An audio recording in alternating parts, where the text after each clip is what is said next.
Greetings. Welcome to my Darts channel.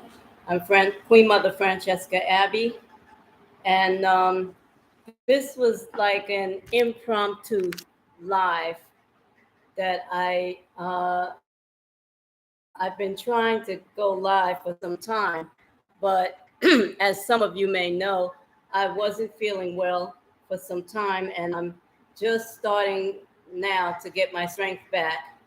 Um, However, I had several meetings today, and some of which I didn't even make, and some that I did make. But and it's late. It's about almost 11 o'clock at night here in Ghana.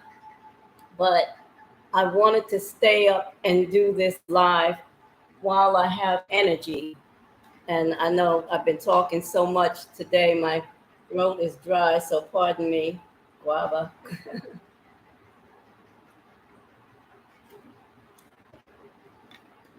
As I mentioned, oh, I'm still dry. As I mentioned before, um, in my introduction, I'm Queen Mother Francesca Abbey. I had told you before, like maybe several months ago, that I was dropping this whole Queen Mother thing because I didn't feel like I was doing anything with it. I didn't feel like I deserved it. I was going through a whole lot of emotional things with this whole, installment. And now I've kind of grown into my role. And, well, let's say I'm growing into my role as a queen mother. And I'm not backing down off of it. I'm not. I see what's needed now. I see where I'm needed. I see where I can serve. Because, being wearing a title is not like wearing earrings or a necklace or a ring. It's about being carrying the burden of responsibility. And I don't like using that term burden because to me, we're not put on this planet. We weren't born into this world to be on vacation. Okay? We were put here to do something, to leave behind a legacy on some level or another. And for so many years, I'm searching. Well, what am I supposed to be doing? What am I supposed? I've been doing it all along. Didn't even know it. And so have you. Simple little things that you overlook and don't realize how significant that simple little gesture of kindness was for someone. It may have been a small gesture to you, but to that person that you showed that kindness to, it meant the difference between life and death or good life and a bad decision. I'm gonna let that sink in right there. So I had to do some soul searching on that. And I decided that, yeah, I'm holding on to this. I'm not walking away from this at all, you know. So I'm also here live tonight, not to just discuss that. Well, the title of this live is Sisters, Sister Queens, Adjust Your Crown and Sit Proper on Your Throne. If you're feeling like you're under attack, under a spiritual attack, so am I. I'm feeling that way too. And this is not the time to turn tail and run. This is the time to sit up straight. Like I said, adjust your crown and be ready to fight. Royalty, as royalty, we are warriors. The real kings and queens are not sitting back getting their toes done on a throne somewhere. No, no, no. They're on the front line of defense, fighting for what's right. They lead by example. And yeah, my crown has fallen off numerous times.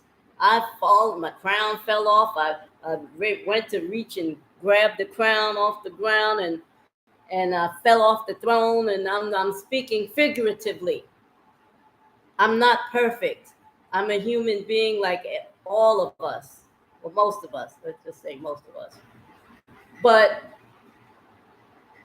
when you fall down, you get back up and you come up swinging. You don't just stay down. You get knocked down by life. You don't stay down. You get back up and you fight to the death.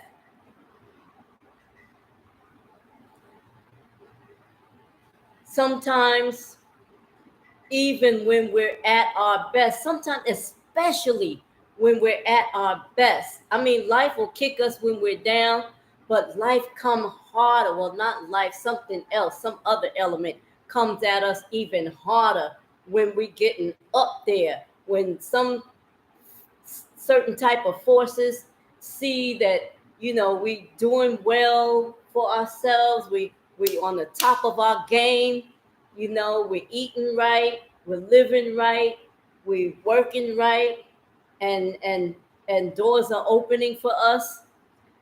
My hair is disturbing me. That's why I keep moving it off my back, because I think it's something crawling on me and it's just my hair, but I'm not sure.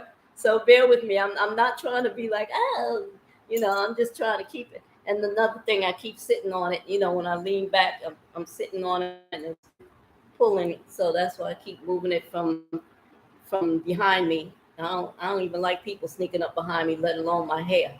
So but yeah, when we're at the top of our game, that's when let me just call a spirit. That's when the demonic forces come in hard after us to take us back down, not a notch. They not a ladder, a step on a ladder. They want to take us all the way down to the bottom of the ladder. I ain't going. I'm not going back. I'm going forward. You feel me? I'm not going down. I will stand on top of that demonic force's head and stomp and keep climbing. I will open up my first eye and I will levitate if I have to. Whatever it takes, I'm not going down.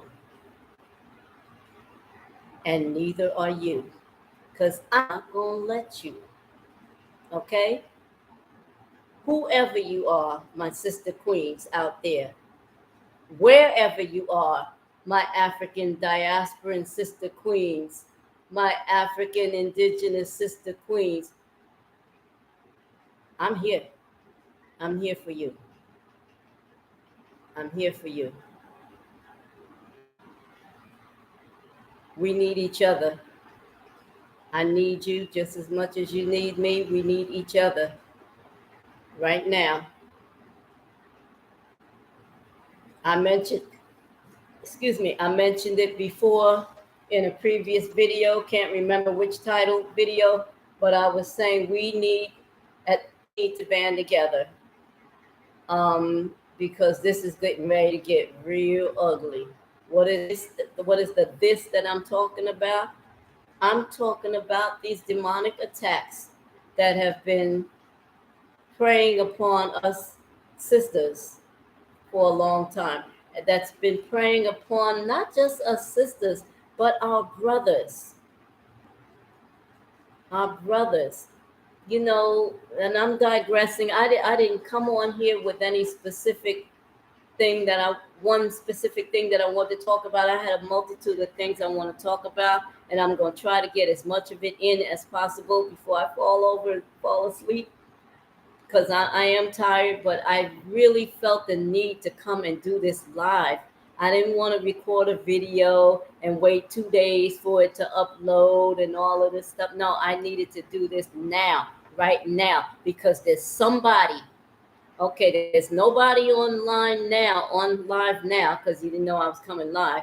But believe me, on the replay, somebody need to hear this at the right time in the right place. Somebody needing to hear whatever's coming out my mouth is being downloaded to me from the ancestors and straight to you, whoever you are, wherever you are.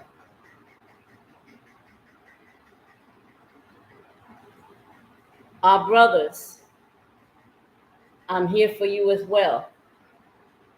Our African brothers, our African diasporan brothers, and diasporan means everywhere. African black people everywhere. Whether you were born in Africa or not born in Africa, you're black inside and out. Be one, black first. Black minded, not just your skin black, but black minded. I'm here for you, brothers, sisters, elders. The struggle is real, and we are not going to back down or bow down or lay down for this. Those who can fight are going to fight for those who can't. We have a lot of people, not just elders, not just elderly people, not just disabled people that have just given up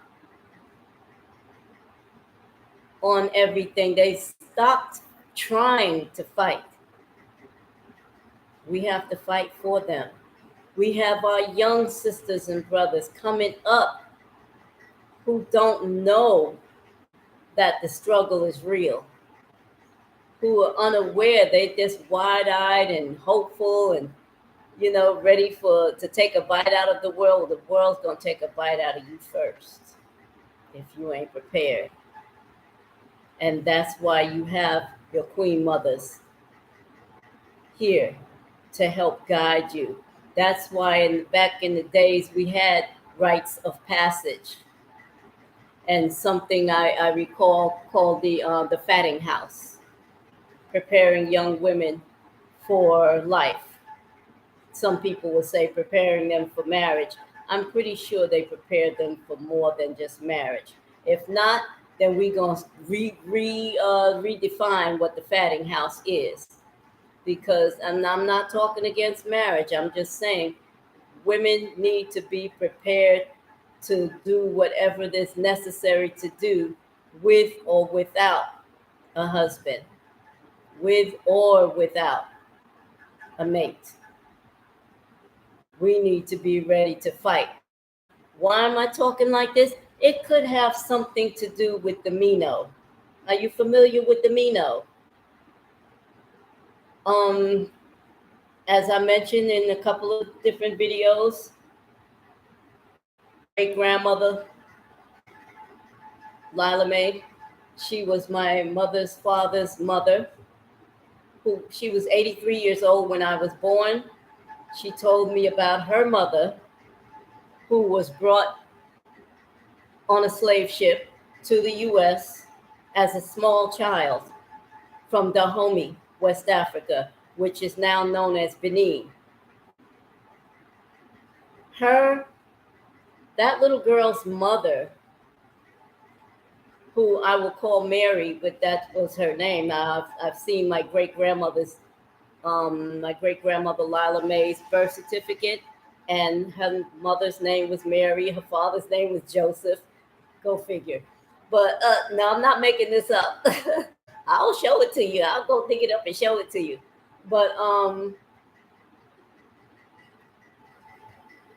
that little girl, she was given the name Mary by a tribe, the Haudenosaunee tribe of indigenous American Indians, when they found her wandering around after a slave revolt. And they adopted her into the tribe and raised her up in the tribe. They gave her the name Mary because when she's a little girl, she didn't speak their language, they didn't speak her language. So they gave her the name Mary. They adopted her into the tribe. They educated her and raised her up. She met a man, a full-blooded indigenous man, a Haudenosaunee man named Joseph, and she married him and begot my great grandmother Lila Mae and her sister Bertha Mae. And then, Lila Mae got married and had my grandfather and my auntie, my grand aunt, and my grandfather then, begot my mother. This is not that far away. Well, let me tell you about little Mary, the little girl that was brought over on the slave ship. My great grandmother Lila, from the time I was 3 years old, told me that her mother, now I know her name as to being Mary, was a princess. Not only was she brought over on the slave ship, I don't know how she got on the slave ship. My great grandmother probably told me from the time I was 3, but I mean, a 3-year-old can only retain so much information. But she told me this information from the time I was 3 till I was maybe about 7, 6 or 7. Then my parents moved us to the Bronx, and I didn't see my great grandmother anymore. But I retained that information, and I started doing research on it. It's the oral tradition is good, but if you have access to the internet, you can add to that oral tradition by going on and fact checking, fact finding, double checking everything. And I did that when I turned, just before I turned 50. I started researching. So that was what 17 years ago. I started doing my research. It's like, wait a minute. She said, great grandma Lala said her mother was a princess. For some reason, that just left my mind, and it just came to me then. And I'm like, if she's a princess, she had to be the daughter of a king, of a daughter of some type of royalty. And how my great grandmother started her conversations, and I said it so many times in my videos that she said, "You're the black little girl. You black little girl. You gonna go through some stuff." That she. I'm just paraphrasing, but she told me, it's gonna be hard for you, but you hold your head up high because you are of royal blood. Just your blackness alone shows your royalty. And I don't think she knew about melanin back then, or maybe she did, I don't know. But she said, "You're of royal blood." She says, "Because I'm of royal blood. Your mother is of royal blood, and I'm of royal blood. Your grandfather is royal blood." And she said her words, my mother, in her words, her mother was of royal blood. She was a princess.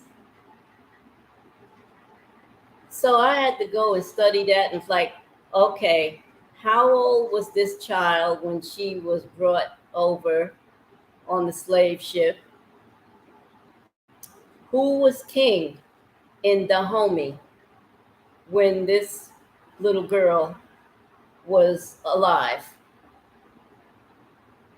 When she was born and alive, who was the king? So I traced it. Ahosu Glele. Ahosu means king in the Fumbe language of Dahomey. Benin. His father, Ahosu Gesho, then his father, then his father, then his father. I traced it all the way back to the first founder of Dahomey, Ahosu Agashu, also known as Doaklin Nehesu, where I got my Fangbei name, Yevivo Beyi Gang Nehesu. He was the founder of Dahomey. He was a Nigerian prince, born of a princess, born of royalty. And he was the founder of Dahomey and the founder of the African spiritual system of Vodun. Man, knowledge is power. When they say knowledge is power, that's not just a cliche. That is real. When you know who you are, when you know better, you do better. When you know you're a queen, when you know you're royalty, you sit up straight and you adjust your crown, like I said, and do right. We don't turn our back and run. Well, let me get back to the Mino. So the kings of Dahomey, my grandfathers, I don't know which king it started with. Maybe, well, I'm not going to try to guess, but I know my 10th generation grandfather, I suppose, I'm just throwing that out there. He may have started, he had about 300 wives. And those wives were not just his wives, they were also the guardians of the throne. And they were also the warriors. The Mino. Mino simply means mothers. My great grandmother Lila May's mother's mother, that little girl, the little girl that was brought on the slave ship, that little girl, I talked about her father and her grandfather. What about her mother? Her mother was one of those female warriors called the Mino. You know, the ones you saw in the movie Black Panther? Those warriors. And that is who is speaking through me to you right now, because their blood, they are my ancestors, my direct bloodline ancestors, warriors. I have fire in my belly. I have their fire in my belly. Their spirits exist and dwell within me and live in my DNA, as do your ancestors live in your DNA. Yeah, I'm speaking for them, for you. If you don't know, now you know. Recognize it. Look in the mirror and speak to them.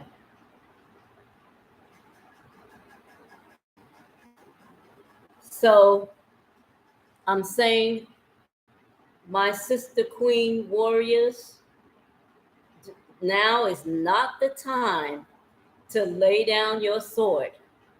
Do you see what's going on around us?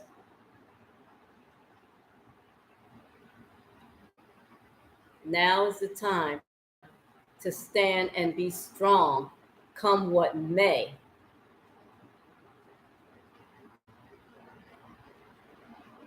Not only am I a warrior,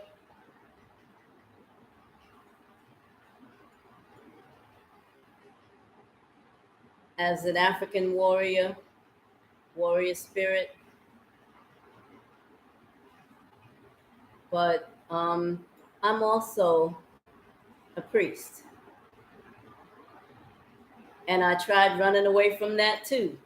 I ran away. I was like, no, I don't want to do this anymore. I'm not doing that anymore. I'm not running from nothing anymore. Okay? I ran away from it back in 1988. I was in Stools as a priest and a con priest. to a deity known as Adade Kofi. And that's when I made my trip. Hey, Zenobia, how are you? Yes, sis, I'll stand in my ground. Yes, indeed. And you stand in yours too. We gonna stand on. You know what, y'all? That meeting today inspired me to just come on and do this live too. I've been wanting to do a live for some time, but y'all helped to ignite that fire in my belly. I was like, these sisters is on something. They doing it. They onto something. And you know what? I'm so glad to be working with you. Thank you. Thank you. Man, I'm a reflection of you, my queen. What? Hey, I'm a reflection of you. But yeah, what I was saying before you came on, thank you. I love you too. I love you more, baby. Before I came on, I was saying when we are at our best as women, as even our brothers go through it. Edith Rose, greetings, sis. How are you? It's good to see you on my live. I was sitting here just talking to myself, whatever, but I knew I was gonna be reaching out to somebody. Somebody was gonna see this later on down the road. But I'm glad you guys are here. I was saying that when we're at our best, as I'm not gonna just speak for women, I'm gonna speak for people in general. Well, be one, black folks in general. When we are at the top of our game, that's when these demonic forces come to tear us down, not take us down a notch or a rung on a ladder or a step on the staircase. They want to pull us all the way down and smash us into the dirt. And I say no. I say no. And I was talking about, I don't know how much you were able to hear before you came on, or if you just kind of popping on. But I was saying that I am of royal blood of the Minos, the sisters that you saw in Black Panther. Those were my great grandmothers. My bloodline on my mother's side, my mother's father's mother's mother, from Dahomey, born in royalty, born to King Glele Ahosu, means king in the Fangbe language of Dahomey. Glele Ahosu, Geso Ahosu, all of the kings. I trace that ancestry back because of my great grandmother's oral tradition teaching me who we are. I trace that ancestry back 14 generations to the first founder of Dahomey, Ahosu Agashu, but his throne name was Ahosu uh, Gangnehesu, Doaklin Gangnehesu. He was the founder of Dahomey, the founder of, excuse me, the African spiritual system of Vodun. How can I let him down? That his blood runs in my veins. He was a Nigerian prince from a princess. I mean, like, I got so tired, my head was about to explode. Like, okay, now who was his parents? I'm so tired. But I'm going to study and dig deeper. I got to get to the bottom of it all. I've been nosy like that since I was a baby. I want to know, but why? But how? But where? When? How? Where did it all begin? Is what I want to know. But I'm gonna tell you where it ain't gonna end. Okay, it ain't gonna end with us knocking our crowns off or allowing somebody to knock our crowns off and knocking us off our thrones. No, not today, not on my watch, and not on yours. Okay, Sister Queens. That's why I refer to you as Sister Queens, because each one of you, whether you were installed as a queen mother or not, you are a queen in my eyes. And I honor you, I respect you, and I uplift you all. Now adjust your crown and sit up straight on your throne. and recognize who you are and what your role is. We don't have to be queens because it's a fad. And wearing a crown is not like wearing an earring or a ring. It's about wearing that responsibility, wearing that imaginary bulletproof vest, so to speak. Nothing gets through. Why we got to come hard like that? Because we have our youth coming behind us that don't know they butthole from a hole in the wall. We have to teach them. It's our responsibility. We have to not just teach them, we have to lead by example. And I think that's when I was talking about rites of passage. I was talking about the fatting house. Um, the fatting house. I can't remember which tribe does the fatting house. Maybe they all probably do it. They just call it different names. But as from what I had learned originally, it was about preparing young girls for marriage. But I have a sneaking suspicion that it was more than just preparing young girls for marriage. I think it was preparing young girls for life in general. Because what do you do if you get married at age 12 or 13 and your husband dies on the battlefield, and you got a baby in your oven, in your belly, and you're like, I don't know what to do. Now they have to be prepared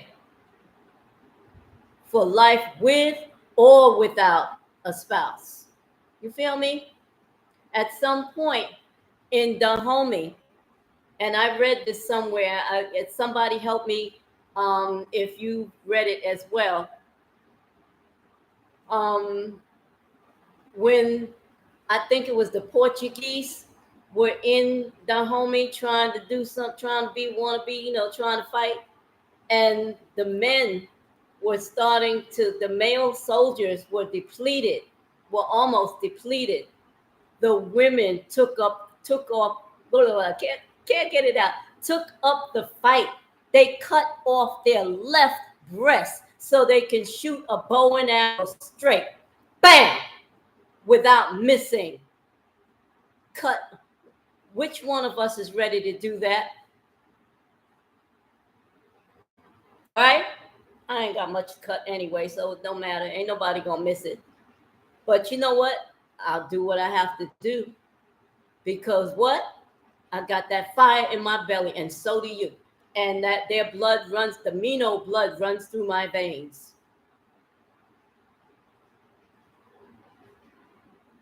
That's why I mentioned yesterday in the meeting, I said oral tradition is everything.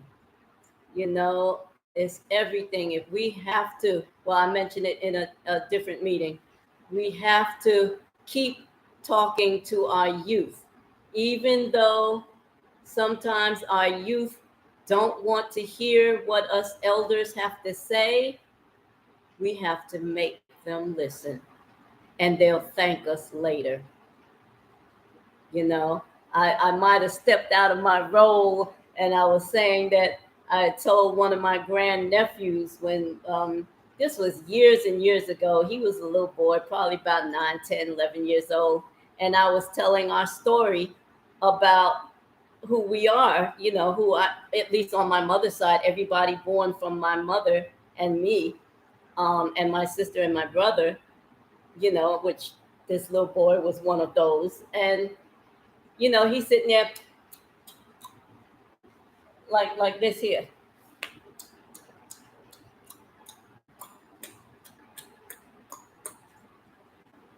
I asked him, I said, you think that phone will fit in your butt?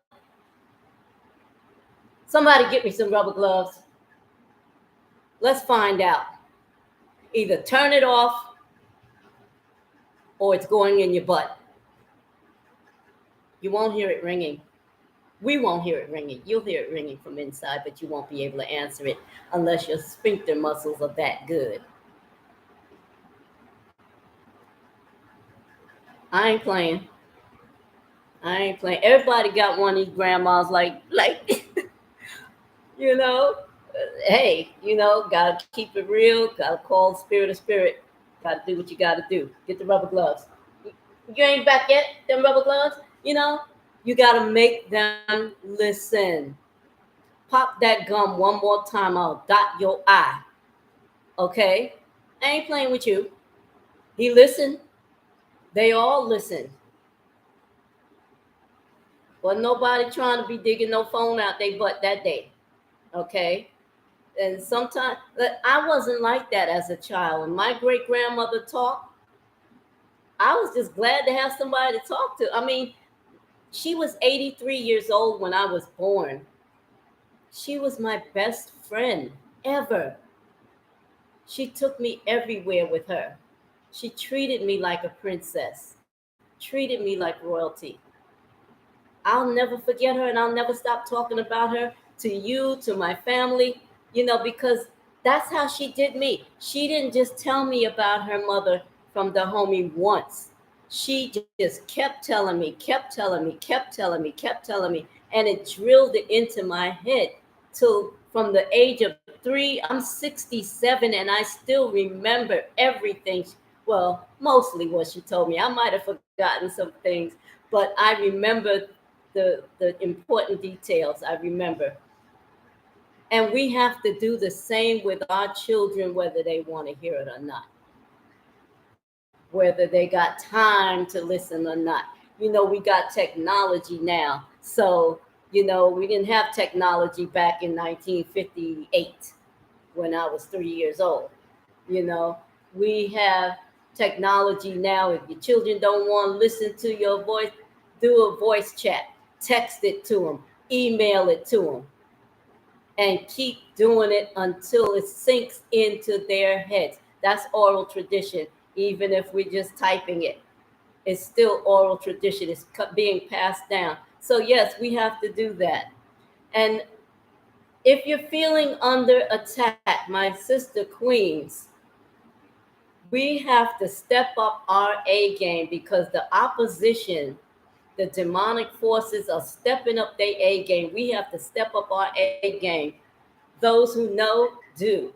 And if you know how to protect yourself spiritually, we need to wake up our ancestral spirits that dwell within us. I'm not talking when most people talk about ancestors, they talk about Marcus Garvey, they talk about these are great beings, but they're not of my blood.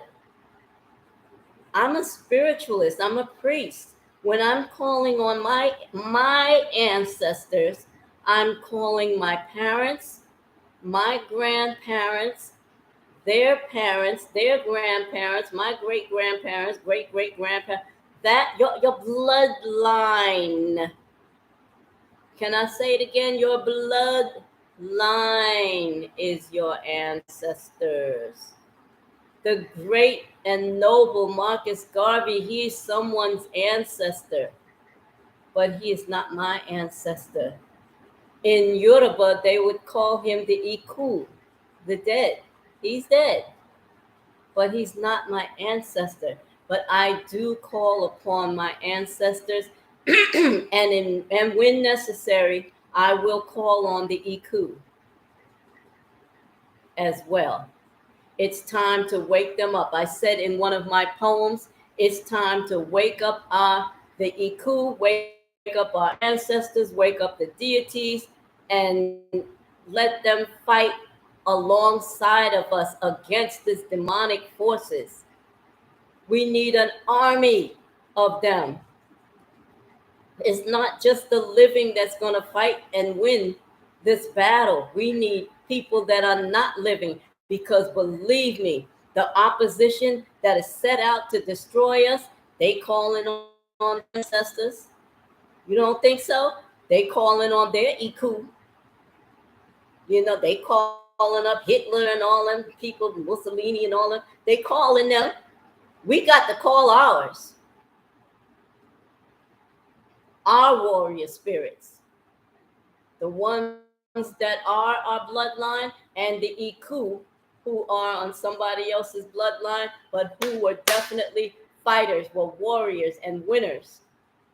We need to call upon them. Anybody got any questions for me? Please, I welcome questions. Ask me anything. I'm ready for you.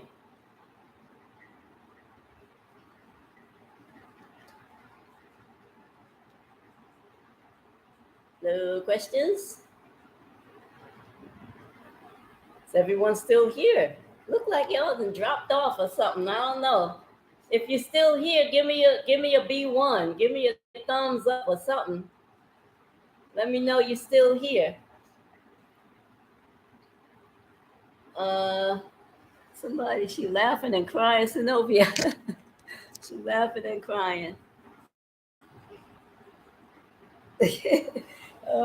Well, I don't know. I must have said something funny, you know. But yes, call on our ancestors. Okay, yeah, most definitely. And when I say our ancestors, you get what I'm saying about our bloodline. Okay, easy peasy, lemon squeezy. Um, I had an altar set up. I've kept an ancestral altar for decades. Since I moved here to Ghana, I last year I had my altar set up here in Ghana as well, but something told me to take my altar down. Take my altar down and don't put it up again until I'm instructed to. So, but if you're in a place where you can set up your altar, an altar can be even a temporary altar if you feel like you need an altar. But right now, where my head is at right now, my Ori in Yoruba, Ori means the head, the mind, spirit, this being the body, soul. I can call upon them just like I call upon the Almighty, Most High, Great Spirit that dwells within me, who goes by so many names. Your ancestors are in you. They're not in your altar. They're in you. My ancestors are in me. Look in the mirror. Yo, dude, I need you. And mean it. Speak from your heart to yourself, because that's where your ancestors are. They're in you. You are your ancestors. You are them. You have to recognize that.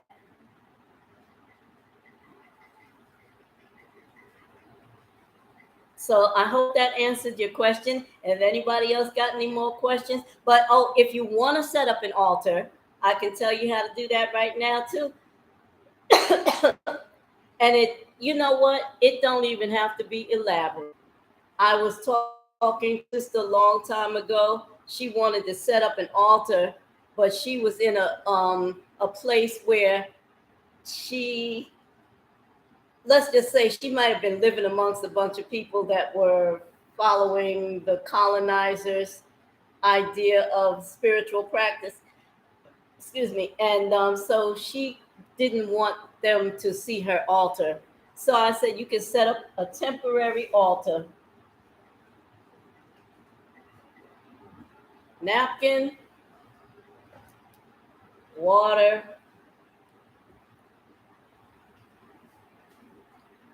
a cup, pour the water in, pour libation. Think of the elements.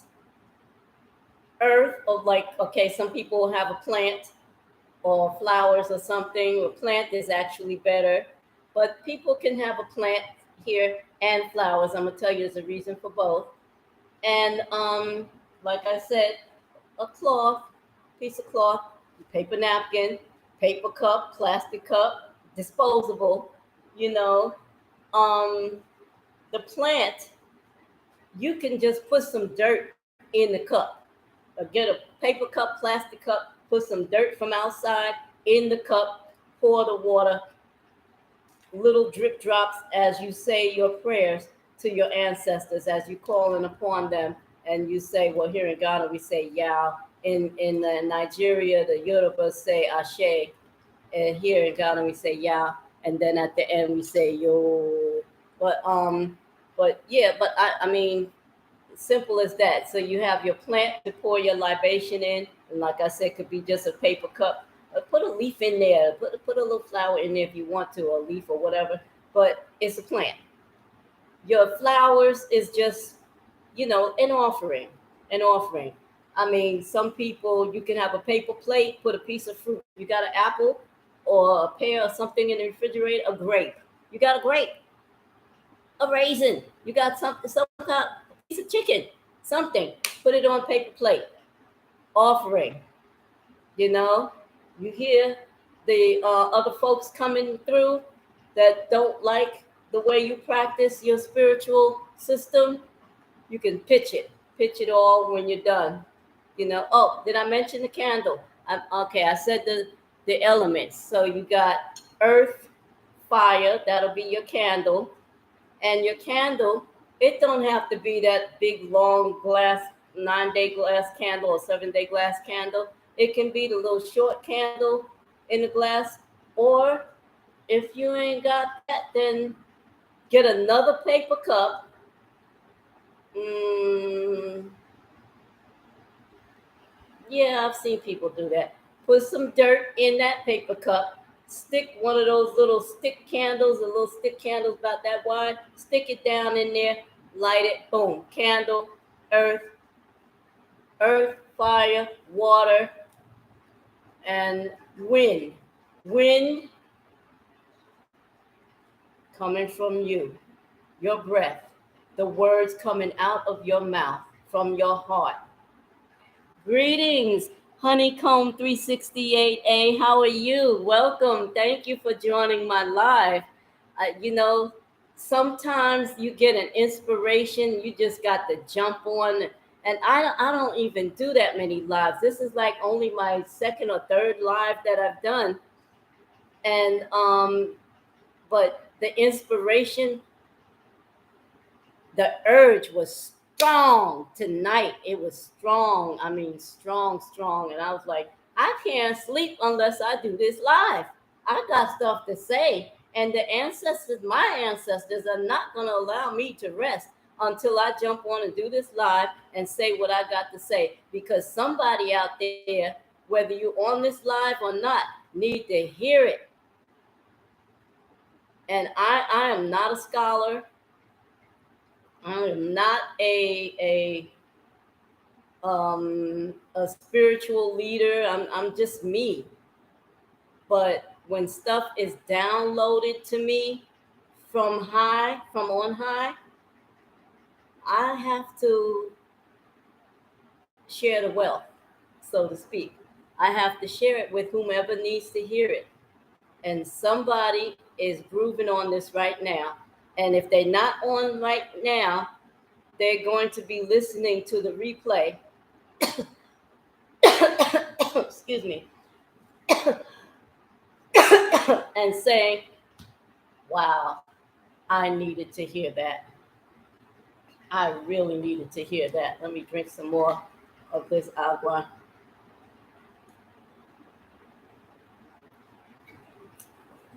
Not only that, but I have never heard of that.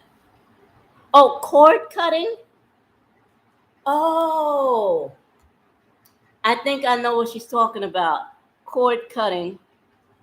I think I've heard of it before. You're cutting ties with certain ancestors that, because when you think about it, all of our bloodline, just like I'm not perfect, none of us are perfect, all of our bloodline wasn't perfect either, you know? And sometimes we do have to cut ties with certain ancestors that mean us no good. Because even you think about it, our ancestors fight amongst each other. Just like sometimes parents of a child will have a clash and a disagreement on parenting strategies. The ancestors have those same clashes. Our bloodline ancestors, no, I know what's best for her. No, I know what's best for her. Guess what, ancestors? I know what's best for me. Y'all back off. You know, I'll call you when I need you. But for now, y'all had your lives, y'all made your mistakes, you either fixed it or you didn't, but now I'm going to do this. But if you're going to help me, help me. If you didn't come here to help me, then why hurt me?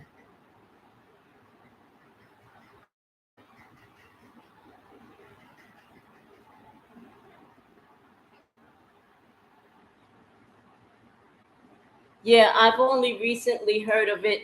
I would say in the past 4 or 5 years, I've heard of the cord cutting. Excuse me. Oh, excuse me. Sorry. Oh man. But yeah, the cord cutting. We have to. If I'm correct, now correct me if I'm wrong, but I think that's what I thought it was about. Cutting ties with certain ancestors that are trying to hold us down, trying not hold us down in a good way, but trying to keep us down and keep us from excelling.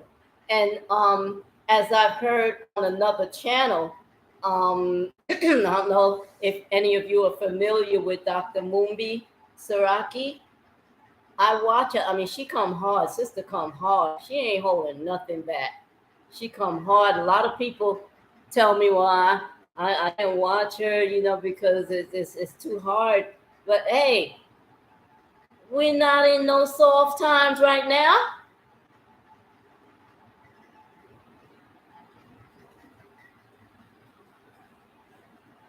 Actually, come to think of it, I think I did help a sister with a cord cutting years ago. A sister was she hadn't seen her father since she was a little girl, and she was in her 40s or 50s, and her father passed away, and she didn't want to go to his funeral because she didn't want to see him. And there was so much baggage between them, and she didn't want to go to the funeral and deal with all of that. I said, go. This is your last opportunity to go and connect with him and cut that tie. Closure. The cord cutting is kind of sort of like a closure, breaking a breakup, but spiritual. I've heard of cord cutting, also ancestral elevation. I told her, after you cut the cord with him, basically just go there. I forgive you for everything, and I'm letting you go. Simple as that. It ain't no big elaborate ceremony with drums and pomp and circumstance and circus clowns or whatever. No, I forgive you for whatever it is that you've done to me to hurt me or whatever you didn't do. And I'm cutting these ties. I'm letting you go. Simple as that. From your heart. And it's done. Asheo. Yo, it's done. So then I told her, you can also elevate his spirit, because once people cross over, transition over from the day shift where we are right now to the night shift where they are, they see things from a different perspective. And they're ready to change. And it's a damn shame that some people are so stubborn and so blind that they won't change until after they transition. First of all, when they first transition, they don't know they transition right away. And they're like, what the hell just happened? Where am I? Whoa, whoa, whoa, whoa. Oh, no. Oh, I'm not ready. I wasn't ready. Hey, too late, dude. People was trying to tell you something. and you wasn't listening. So now, hey, here you are, and here you're not. So now, what you gonna do? You gonna elevate, or what you gonna do? You can elevate. You can help them to elevate their spirits, and that's something that you would do at home, or you can do it where, I mean, you can do it at home because, I mean, some people say you can go to the cemetery or whatever, but you know what? The spirit, I'm not gonna hang out in no goddamn cemetery all freaking day and night. What the hell? I'm gonna be somewhere I want. I'm if anybody after I transition, anybody want to look for me, go to the nearest beach, wherever closest to wherever I transition. That's where I am. I'm at the beach, right at the shore, maybe in the water. I'm at the beach. That's who I am. I have a girlfriend in the U.S. Her thing is the mountains. So I already know when she transitions, if I want to look for her, go to the mountains. She's there. She's gonna be there. You know, whatever your thing is. You know, where's anybody? Give me an idea. Where's your favorite place to be? So I go to the beach to pray. I go to cry. I go to the beach to recharge, to rejuvenate. You know, that's my charging station. The beach, the sun, the sand, the sea, the air, all of it rejuvenates me, recharges me, refreshes me. And I bring offerings when I go most of the time.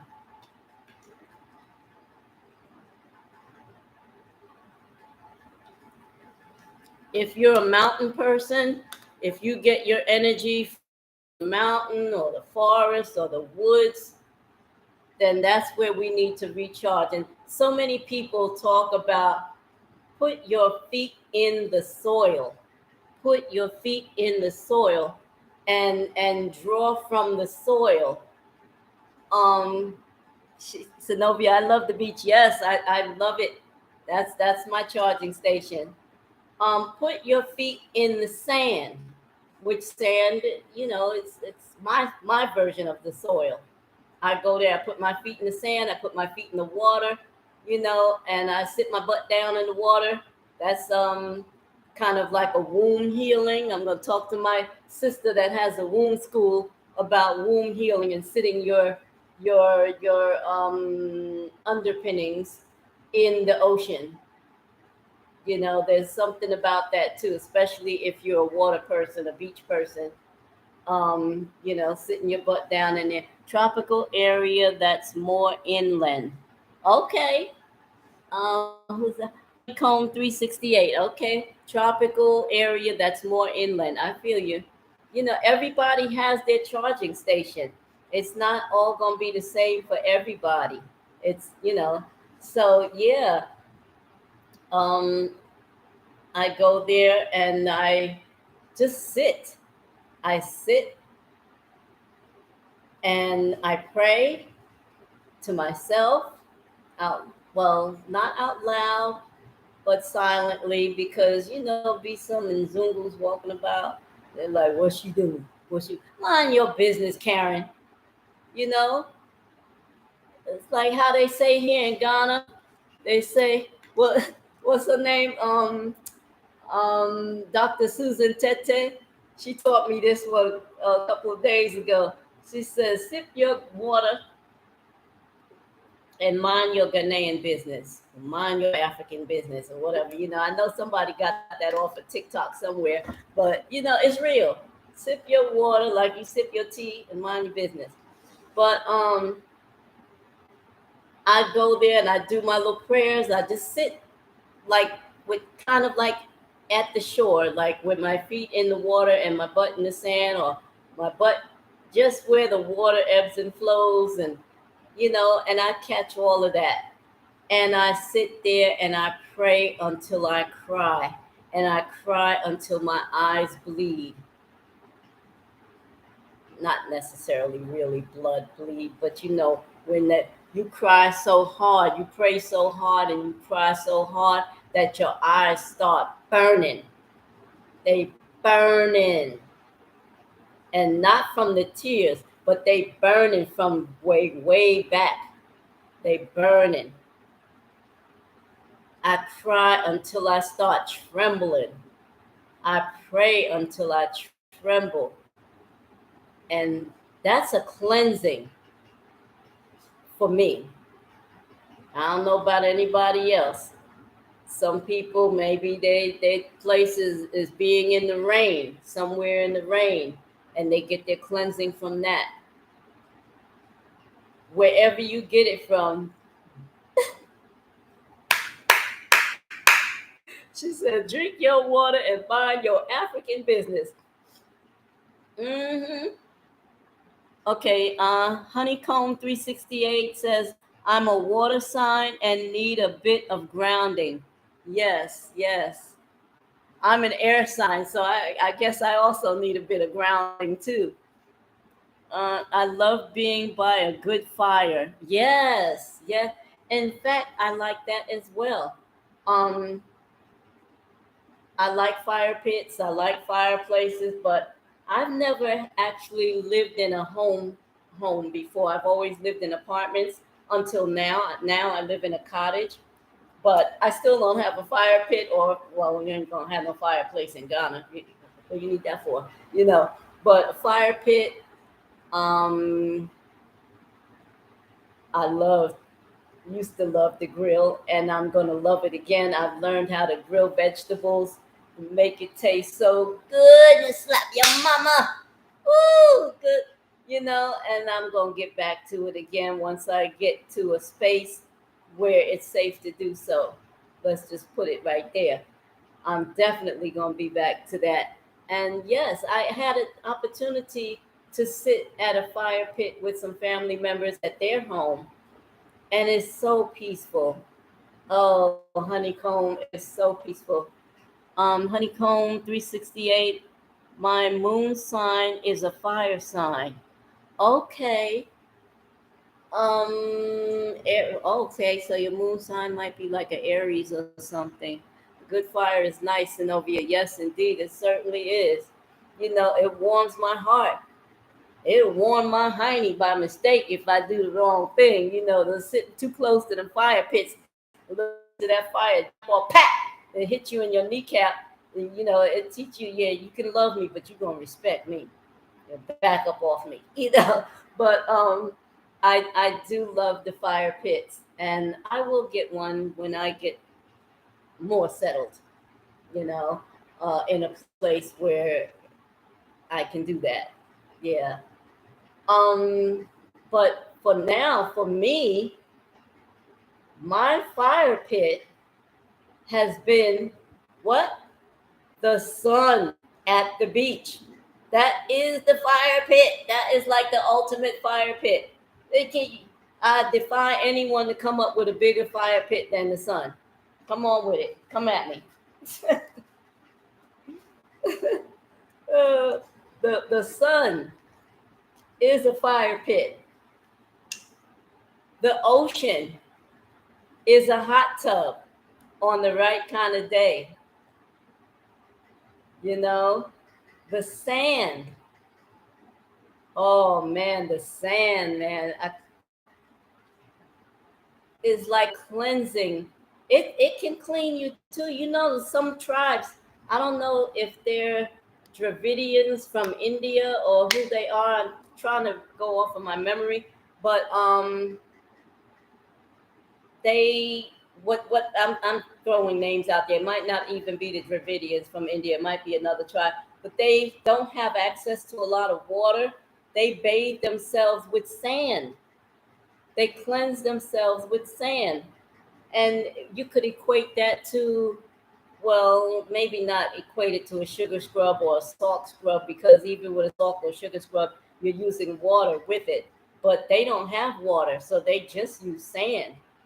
I'm gonna look it up and find out what tribe that is.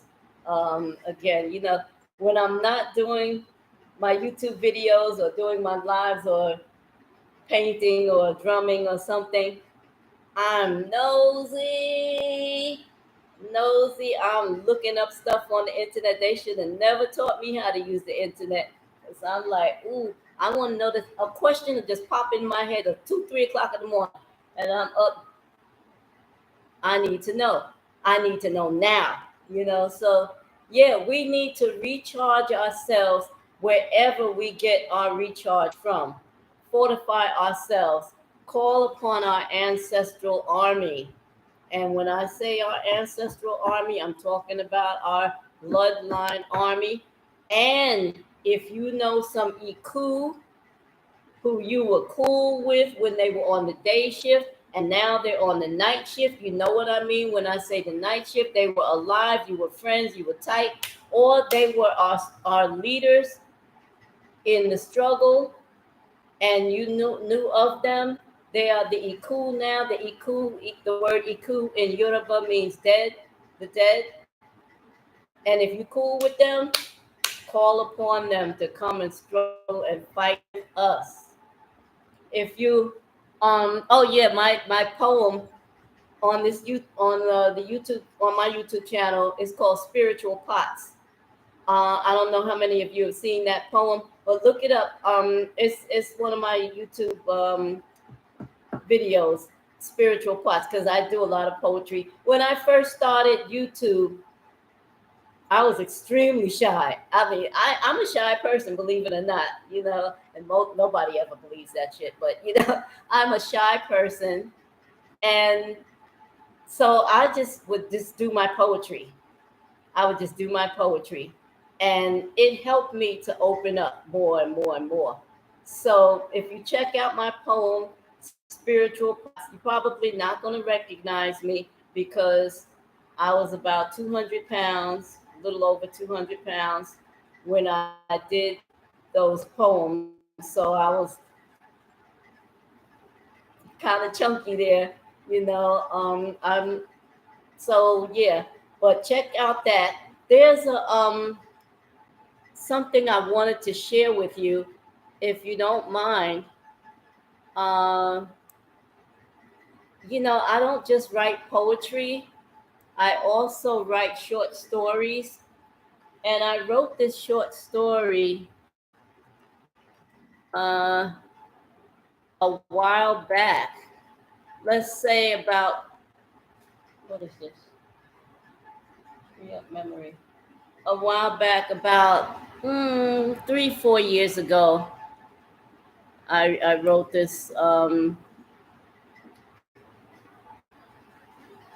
It's called Finding Peace at the Beach. Let me see if I can find it. Yes, I found it. And if you got time, this is worth it. I mean, I don't like to toot my own horn all the time, but this particular short story that I wrote, and it's like short stories, like maybe 10 minutes long, 10, 15 minutes long. But believe me, you're going to come away different after you've listened to this story, if it will ever open. What happened to it? Where did it go? Okay, let me see. There you go. Found it. Okay, so are you ready? You want to hear this short story I wrote, Finding Peace at the Beach? The intro.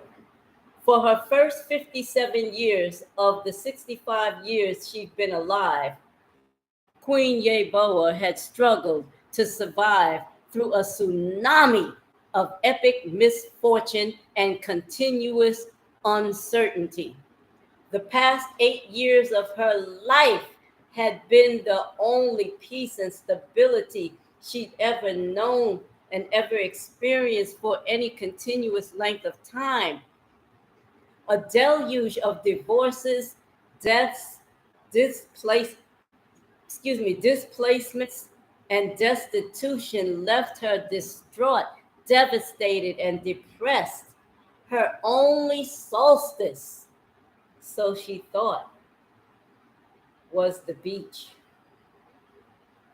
the sun, the sand, the sea, which had always brought her a brief and temporary moment of serenity. It's where she would go to recharge, and she was about due for another overhaul. So she booked herself a trip, packed her beach gear, and took flight to paradise. She would travel to the exact same beach where it all began some 8 years ago and renewed her sologamy wedding vows after her first anniversary with her Ori, her head, her mind spirit. Ori, you say? Keep listening. I'll explain. For quite a while, Queen Yeboah wanted so much to be in a loving relationship where there would be mutual respect, equality, balance, friendship, happiness, which she never found in any of her marriages. Throughout many years between failed marriages, she tried to stand strong and resist the temptation to settle for just anyone, but was unsuccessful. She was trusting and so lonesome for companionship that she gambled away her heart again and again, taking one more chance at love, always hoping that the next person be the one. She seemed to be on a perpetual losing streak. So she eventually gave up and decided to reluctantly accept her fate that she was destined to live out the rest of her life alone. Little did she know that the one soulmate she'd been seeking for so long had been there all the time. Her Ori. Queen Yeboah's Ori is the fictional personification of a metaphysical concept in Yoruba spirituality, literally translating as the English word for head. Ori is Queen Yeboah's spiritual intuition and the spark of human consciousness in her human essence, with which she must obtain alignment in order to achieve balanced character, inner peace, and satisfaction with her life. Queen Yeboah's Ori is her divine self. They met one day about 8 years ago on that beach that she's on her way to right now. They met in Queen Yeboah's hand mirror. While Queen Yeboah was attempting to get dust out of her eye, she looking in her hand mirror as she gazed close into her own eyes in the hand mirror to find the speck of dust, she realized that her reflection was lovingly looking right back at her as if to say, "Hello, beautiful.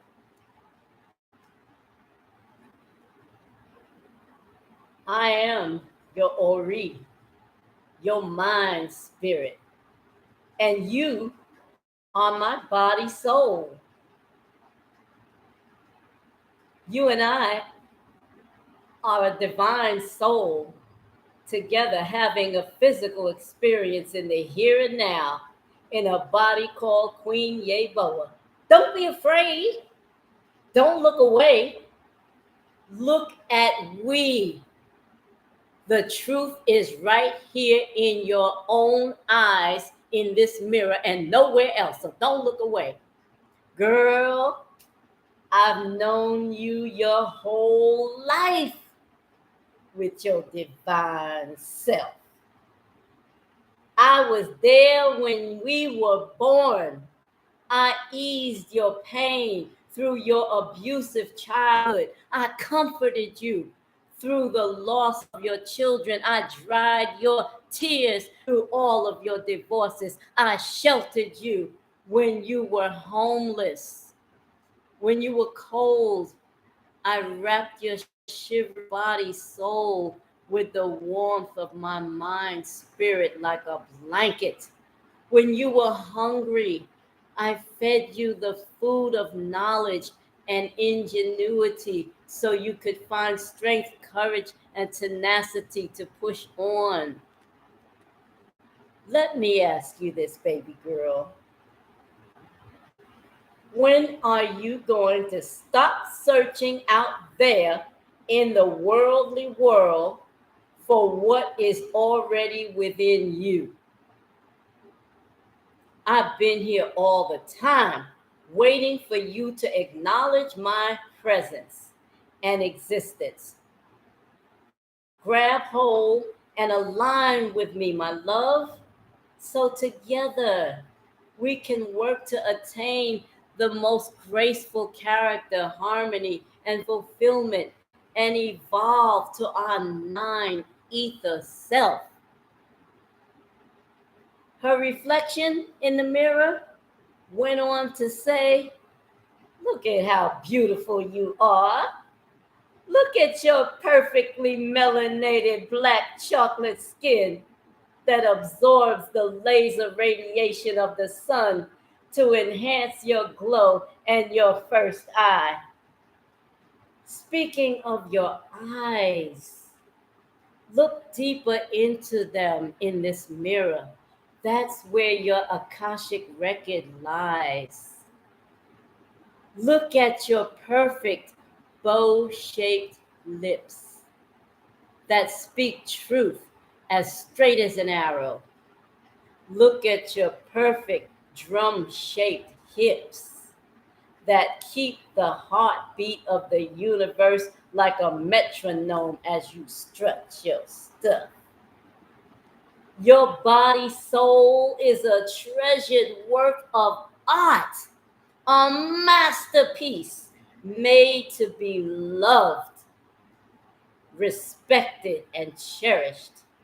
You deserve the best and the finest of all you need and desire. You are destined for greatness.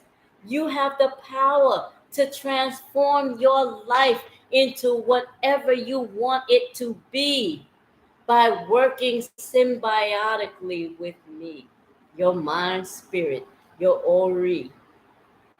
Let's get a cool, refreshing drink of coconut water and discuss this a little further, baby. For the first time in her life, Queen Yeboah smiled at her own reflection in the mirror.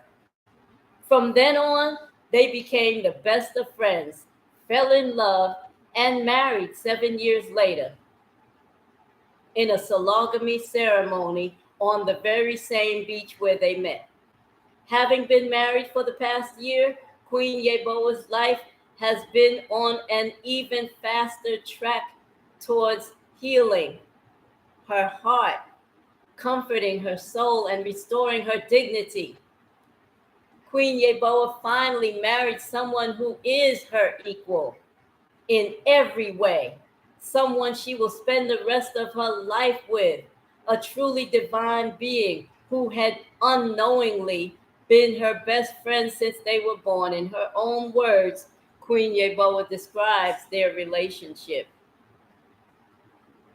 "I now know that we were always there for each other, joined at the hearts.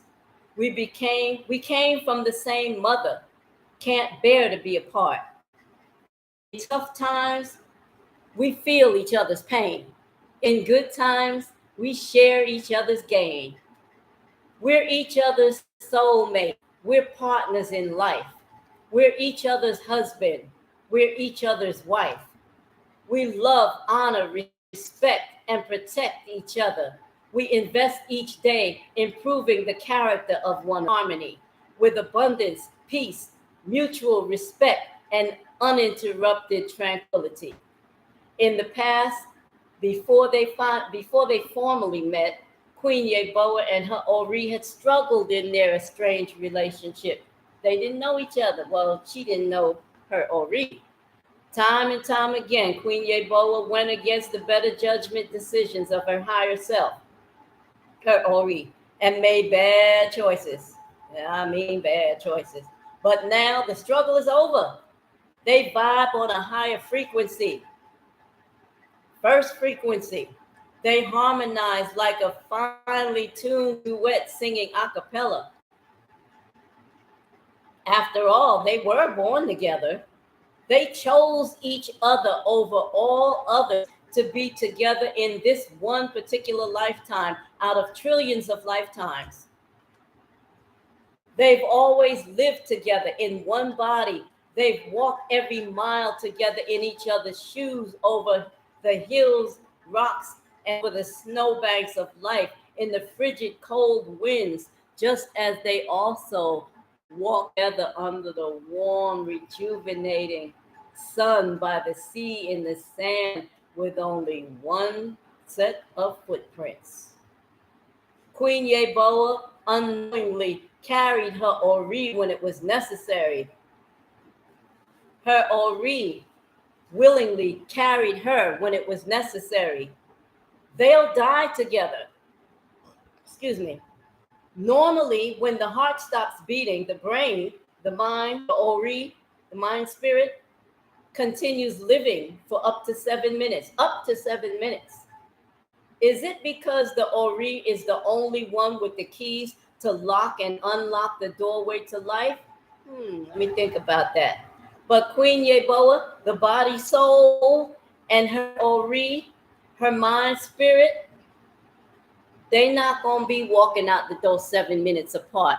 They gonna walk out they gonna walk out the door of life together, lock it behind them, and go on that eternal cruise to a beach in paradise, sailing off into their final sunset for one last time, smiling and sipping unlimited coconut margaritas while swaying their perfect shaped hips to those never ending African drum rhythms. Yeah, some folks' eternities may be in heaven, some may be in hell.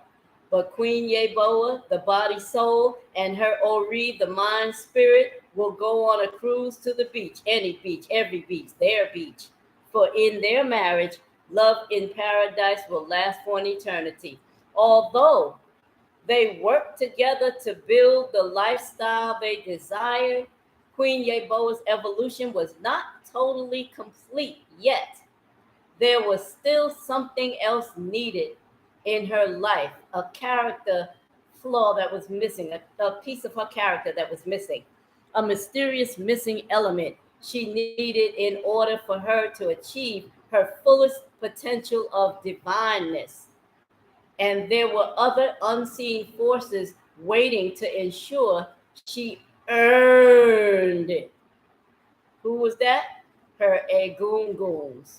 In Yoruba, Egunguns, basically her ancestors.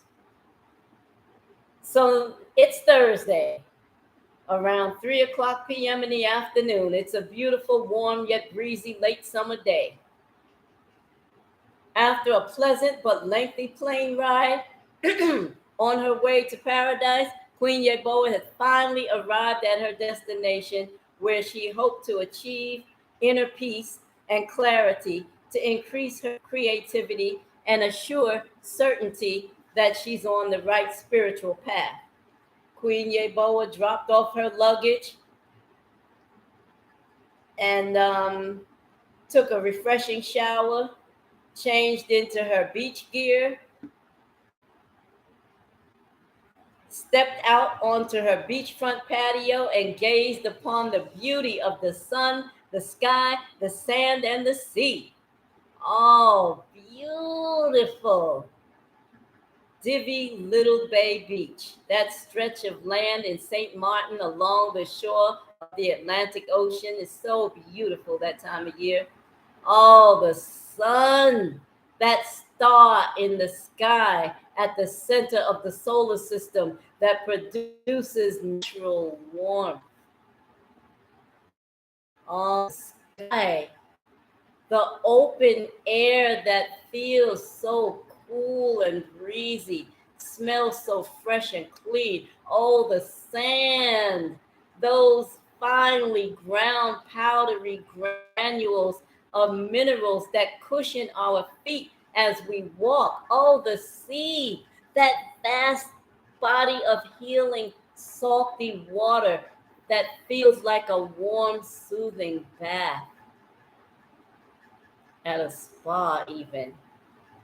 As she stepped on, now this is the development.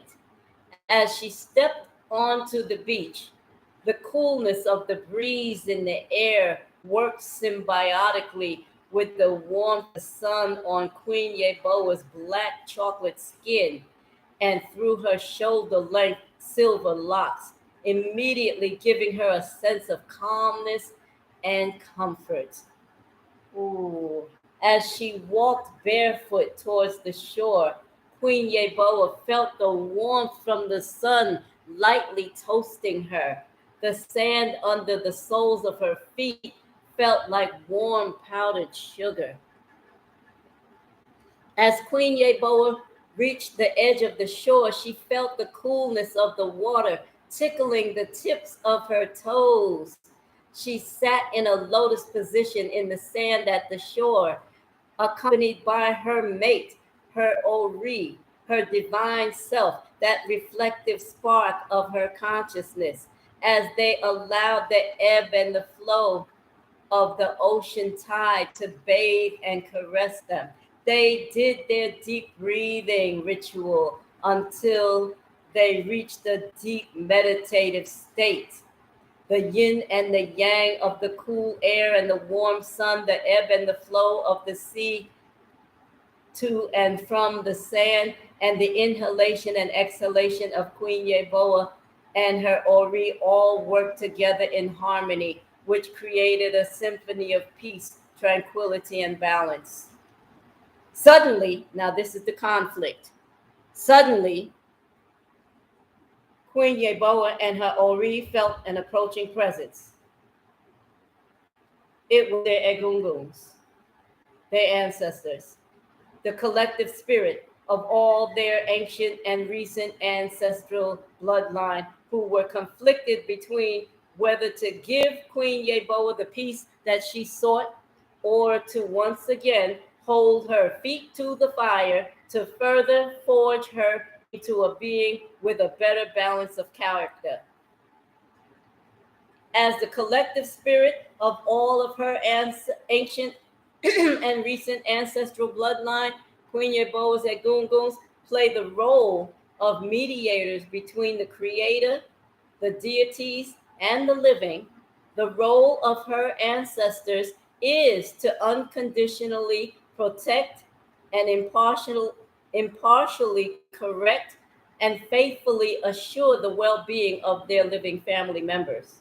However, just as living family members, particularly parents, cannot always agree on what the most favorable and effective parenting technique may be, Egungun's ancestors can also often be conflicted with each other on the best way to achieve their goals as well. Some may be content using a softer, more compassionate approach, while on the other hand, others may insist that a firmer hand works better. Well, in this case, the latter won. The ancestral beings that wanted to use a firmer hand won that battle. Quickly, the sky grew dark and heavy as the sun disappeared behind storm clouds. The breezy air became gale force winds that whipped up the sand into Queen Yeboah's face and eyes and sliced her skin. She scrambled to her feet as she noticed a huge wave the size of a three-story building approaching land.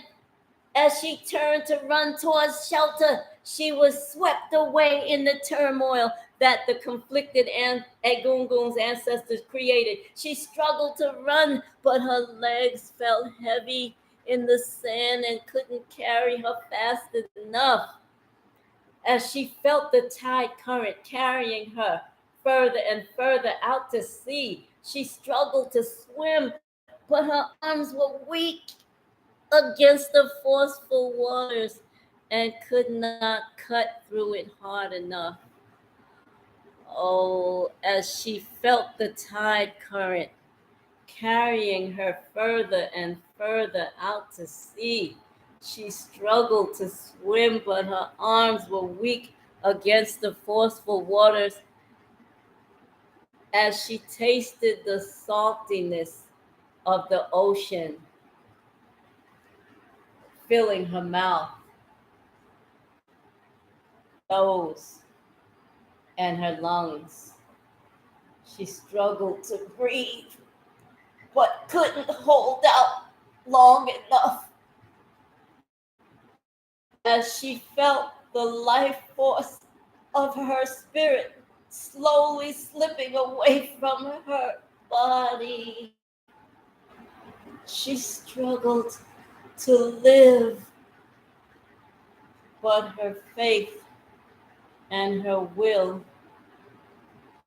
weren't strong enough. Or were they? The conclusion. Then came acceptance. Just as Queen Yeboah was about to submit to Mother Yemaya, Queen of the Ocean, the Yoruba deity of the ocean, she allowed herself to find peace in the process of letting go. So she surrendered to the serenity of transitioning from elder to ancestor. Why this was happening no longer mattered to her. What was important to Queen Yeboah was that she was confident that towards the end, she achieved the opportunity to live a good life of truth, love, harmony, and balance. And now, finally, her newly acquired attribute, acceptance, that mysterious missing element she needed in order to achieve her fullest potential of divineness. As Queen Yeboah calmly and acquiescently drifted off into her final sleep, she slowly began to hear the faint sounds of seagulls. She smelled the scent, the sweet scent of buttered corn roasting on a grill. She felt the cold, wet, gritty sand underneath her back and the cool, brisk breeze of the ocean air and shivering body in her mouth. She tasted the bitter flavor of a mixture of salty ocean water and stomach bile as it was being forced out of her body by a lifeguard who was telepathically summoned by her best friend, her Ori, her mind spirit. Let that sink in for a minute. They're going to be all right from here on because they finally found that mysterious missing element that was needed, that Queen Yeboah had been seeking all along in order to gain balanced character, inner peace, and satisfaction with life, acceptance. Queen Yeboah, the body soul, and her Ori, her mind spirit, true soulmates to the end. And that is the end.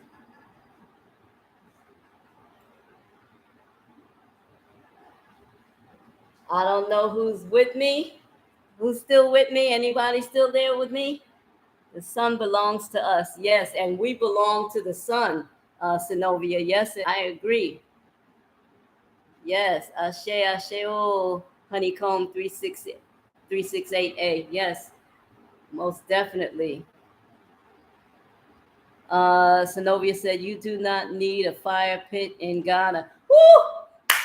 Tell me about it. We got the biggest fire pit in Ghana, the sun. All you gotta do is just stand outside. That's your fire pit right there. Woo, baby. Yes, indeed. The sun is the fire pit. Come on with it.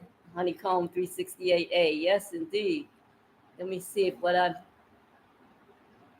Yes, yes. Yes, I am here. Your truth is my light. Oh, Zenobia, Sister Queen, I thank you so much. Yes. I hope you enjoyed that. I really hope you enjoyed it. Um, and yeah, I'm gonna keep it going. If anybody got any questions about, well, I'm gonna tell you. I'm not gonna wait for you to ask me a question. I'm gonna tell you how I ended up writing that story and even writing a play, which now it's getting ready to turn into a screenplay. Not that story, but another story that I wrote, getting ready to turn into a screenplay. I hadn't really never traveled that much before. First, I mean, I'm ashamed, but I'm gonna tell it anyway. I did my first. I had my first vacation in 2014. Shameful, shameful. What was I like? 49. I was 49 years old. Went on my first. Was that 49? Yeah, I gotta think about that for a minute. But I was up there, and no, maybe 54. I think 54, something like that. Yeah, 54. Went on my first vacation. 4 down, trying to make myself young. Look at me. 54 I was. And I went to Orange Lake in Florida, close to Kissimmee, close to Disney World, and with my nieces. And my nieces and a couple of their friends. And I, don't let this one out, because they'd be like, "Whose granny is this? Could you please take her home and put her to bed? Because she's just wilding out now." Hey man, you could tell the ones that don't get out much. Hey, hey, oh man, I was all over the place, but I had a ball, and that was nice. That was very nice. And then I went on my first cruise in 2016. It was a family cruise. Um, 3 of us family members were making milestone birthdays. My sister, my elder sister, turning 70. I was turning 60. And my niece was turning 50. And but there were 6 of us there and on the cruise, and we had a blast. And when I tell you, I was all over the place, everything. They were like, "Where's Auntie?" She in her skin, minding her business, sipping her water, and minding her African business. I didn't know that term back then. I'm just saying that for now. But I was partying because I was a party animal. Okay. And that was nice. And excuse me, I went on another cruise in 2018, which was supposed to be, well, special. I was supposed to be going to Bermuda. And that was during, what was it, Hurricane Sandy or something? And the ship got turned around. I got a call a half an hour before I was leaving the harbor that the ship was being rerouted to freaking cold ass Canada instead of Bermuda. I was mad. I was hot. Like, what? Just give me my money back and I'll go another time. Don't take me to. I don't want to go to Canada. I mean, Canada's probably nice. I didn't pack for Canada. Anyway, that was a whole nother story. My last trip that I made well, my last trip was this trip to Ghana, but the trip before Ghana was the cornerstone. I guess I can call it a cornerstone where I turned a corner. And I'm not crying. I'm just wiping the sweat from from around my face. Um, that trip, that was a trip, and because that was the first time I went on a trip alone and out of the country alone, out of the country of the U.S. alone. I did everything. I got my passport. I don't know if I did. I have to get a visa. I don't know if I had. I don't think I needed a visa to go to St. Martin, but I had my passport already. I think I had gotten it renewed or something like that, because it was about to expire. So I got it renewed. I got my plane ticket. My niece helped me to book a space because she had a timeshare. So I was able to give her some money so that I can utilize her timeshare for that. I booked 4 days. It's stupid me, man. I should have booked 2 weeks, man. That place, you know, that was a major turnaround for me. Let me see, Honeycomb. What a wonderful feeling. I know you feel whole and prideful. Uh, yes, yes, I do, Honeycomb. Oh, no, that's Zenobia. I'm sorry, I'm reading all upside down. I found out I'm Yoruba and want to learn more about the Yoruba tradition. Yes, yes, it's out there for you to learn. Do not be ashamed, Zenobia says. Okay, so that trip, I booked everything. I got on the plane. I put on my big girl panties. You know them big, what they call them, period drawers. I put on the big girl panties, ones that about mile wide like that. I was like, I'm gonna do this. I'm not scared no more to go traveling by myself. That was the turning point that gave me the courage to repatriate to Ghana.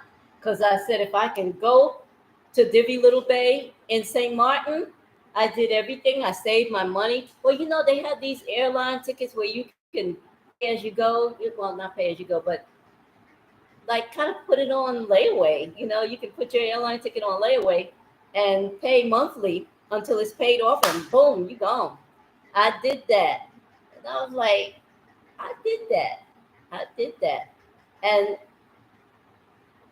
I didn't know what to expect, but I knew that if, but come what may, I was going to do this and have a great time. So on the plane, when we're approaching St. Martin, getting ready to land, I'm looking out the window. I'm like, oh, it's so beautiful.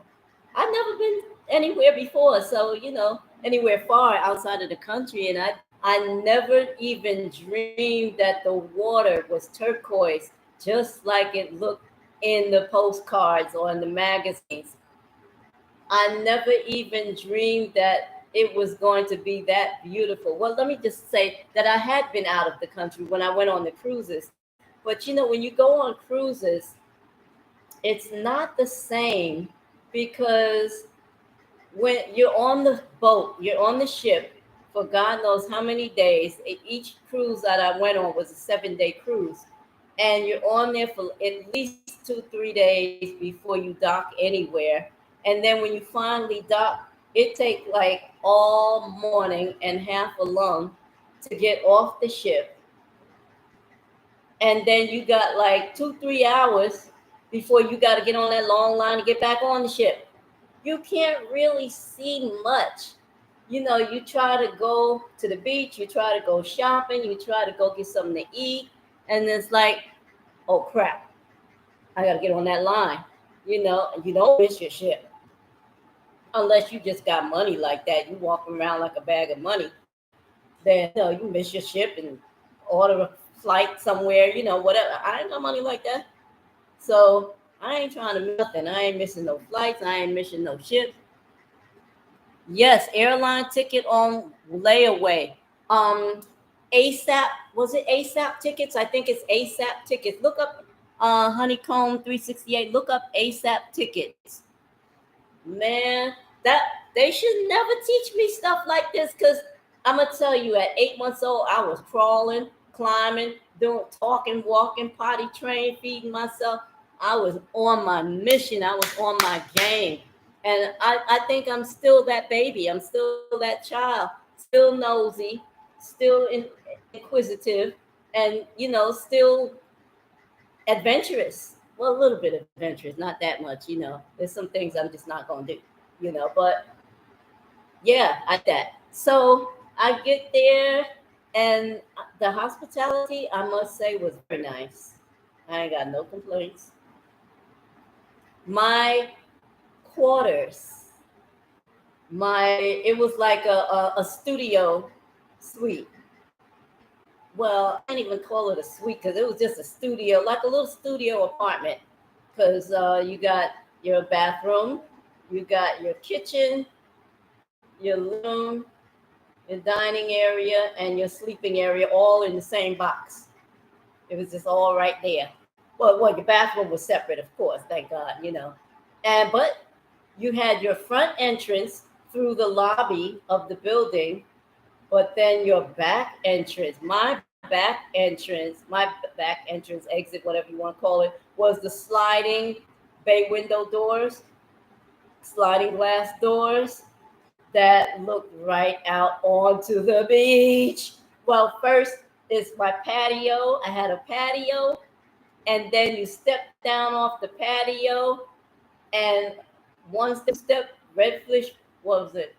One step, two step, and I'm right there on the beach. And 3 step, 4 step to the left of me was a bar, an outdoor bar, a bar and grill, because they were serving up drinks and serving up grilled stuff, and they had a cabana with a band that played every night, and they had games and shows, and the party was just like right there. I'm like, this. Wait a minute, I should have booked a much longer time. I had a freaking blast. They had a store where I could go to, because like I said, it had a kitchen in it, refrigerator, pots, pans, dishes, plates, cups, forks, spoons, blender, everything. I was like, about to get my party on. I didn't bring my drum with me. I wanted to, and I was debating. I packed it up to bring it, but I was like, should I? Should I not? Should I? Because I was going to have to pay for it. But so I didn't bring it. Ended up not bringing it. But when I got my shower and changed my clothes in my room, and I went to the store to buy some provisions, to buy some food, so I can make a meal that would last me the 4 days that I was there. And, and I got something to drink. Okay, I'm going to just put it out there. I got me a big old bottle of rum and some coconut water, because that's my signature drink, the coconut water and rum. Well, coconut water with a little bit of rum? No. Rum with a little bit of coconut water. Now, either way, however I'm feeling, sometimes it's just coconut water, but sometimes it's just rum, depending on what I'm feeling. But man, I got my food, I cooked up my food, and I went outside. They were just getting ready to start up the band and everything. They had vendors selling their goods outside. Lo and behold, sister was selling a drum. And I think it was like $90, something like that. And if there are any drummers amongst us, yeah, well, it's Honeycomb 368. It's not that difficult depending where you're going. Traveling internationally with a drum is hard. Traveling domestically with a drum is easy, because they have a policy. Well, some airlines, not all, some airlines have a policy for musicians, professional musicians. I've been a professional musician for 52 years. But I mean, it's like I didn't have to prove anything to them. I would have whipped out my drum and played. They would have seen. They would have heard. You know what I'm saying? But yeah, you put down professional musician, and I'm on a gig. I'm on my way to a gig.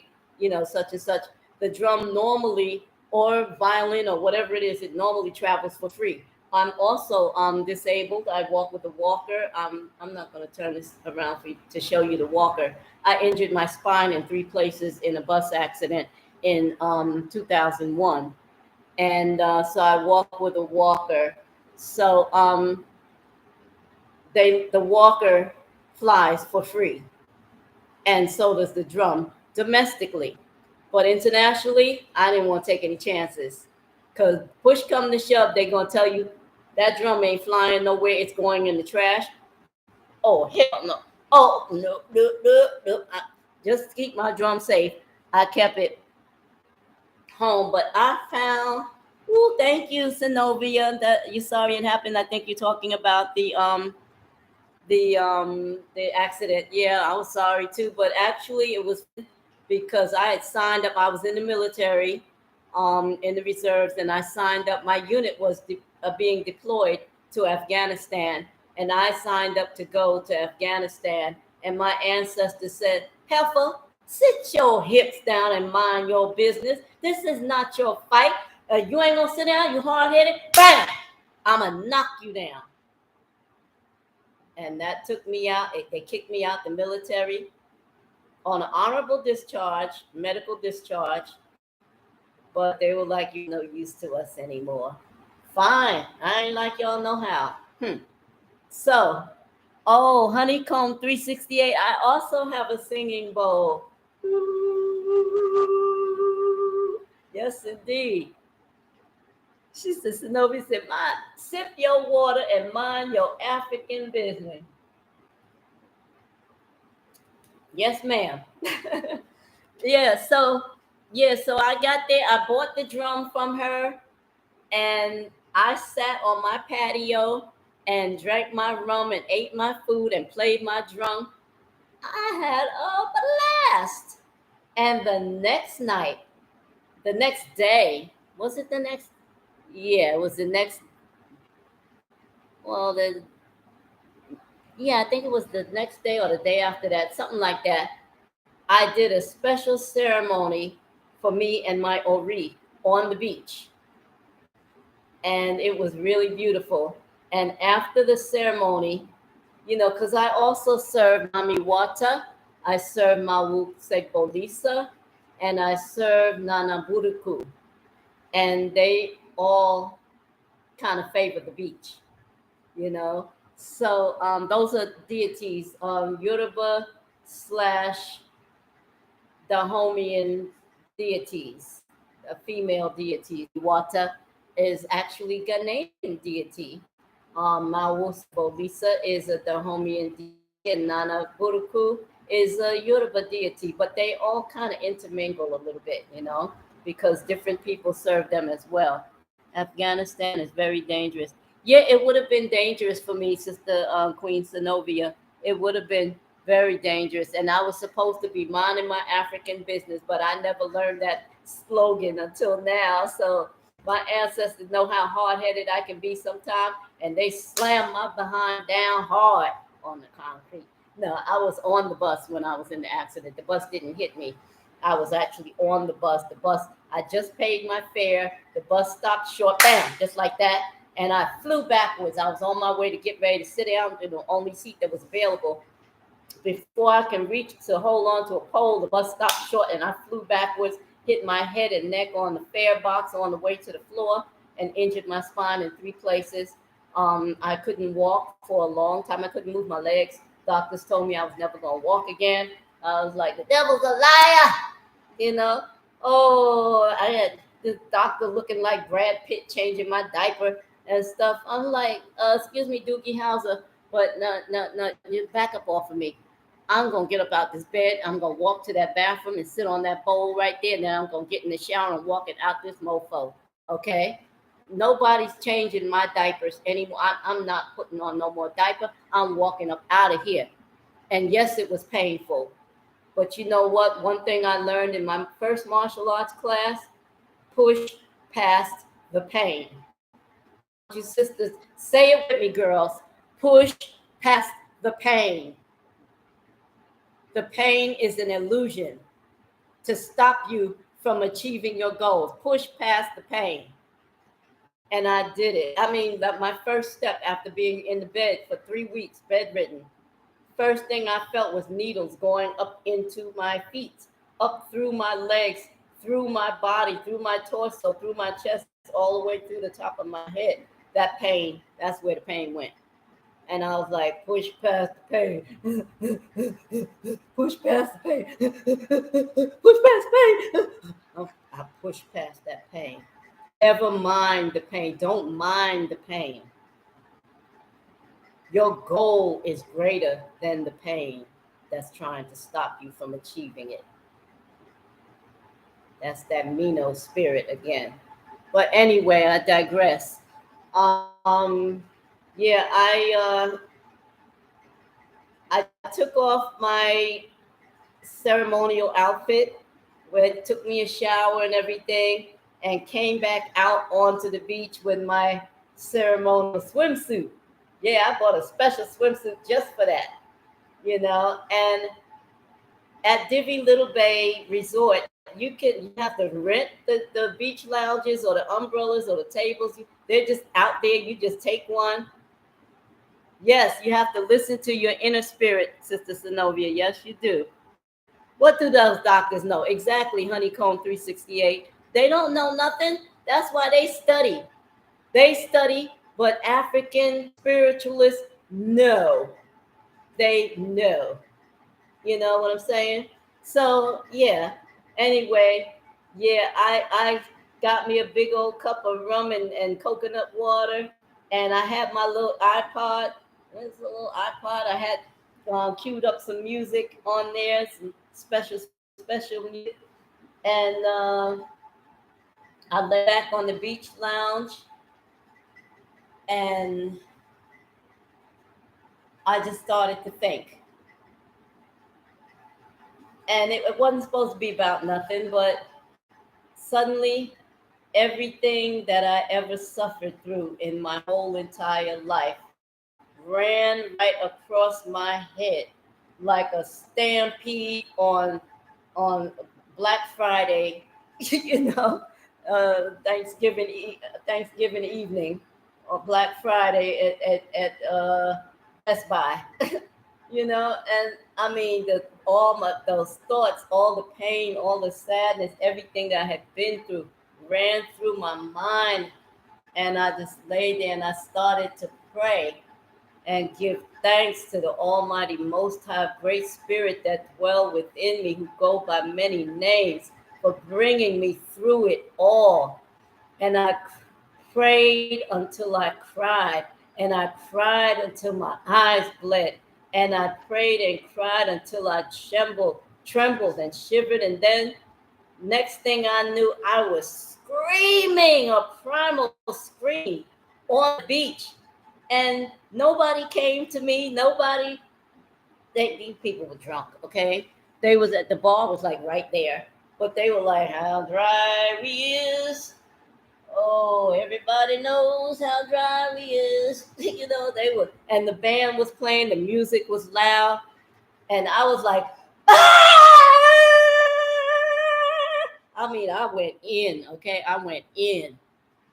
And I'm so thankful that I had that allowance to be able to just let it loose. I cried before, but not like that. Till your eyes burn like they're bleeding. I mean, the veins were popping out of my head. I was, I don't want to say a hot mess. I'm going to say I was a cleansing soul. I was a soul being cleansed, being healed, being purged. That's what I'm going to say. And I screamed and I cried, and then I laid out. I took a sip of that rum and I listened to some more music, and I just laid out on that beach lounge. You know how when little kids They just got finished getting a beating and they were laying there. That's what I did until I fell asleep. And I fell asleep. I slept at the beach for 3 hours. I never, well, no, I'm not going to say I never slept outside. I slept outside when I was in the military, but I was in a 2-man pup tent in a sleeping bag. I slept outside when I went to the Yoruba village, the Oyotunji village in South Carolina. I slept outside on a cot and a yoga mat on the cot and in a sleeping bag. I woke up with a bird sitting on my head and a goat licking my face. I slept outside, but this time I slept outside on the beach. Didn't intend. I literally cried myself to sleep. But when up, I was different.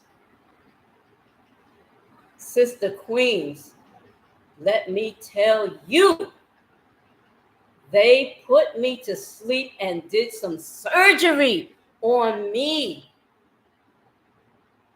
They did surgery on me, reconstructive surgery on my mind, my body, and my spirit, and I came out different.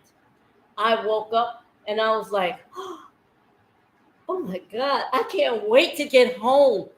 You know, that was the first thing that came to my mind when I woke up. And it's not because I wasn't having a good time. I had a freaking blast, man. I tore my ass out there. Okay, let me tell you, sis, I tore my ass. Stayed up till 4, 5, 6 o'clock every morning.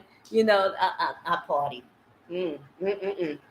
But when I woke up that night, which was probably around 3, well, probably not, probably around 11 o'clock at night.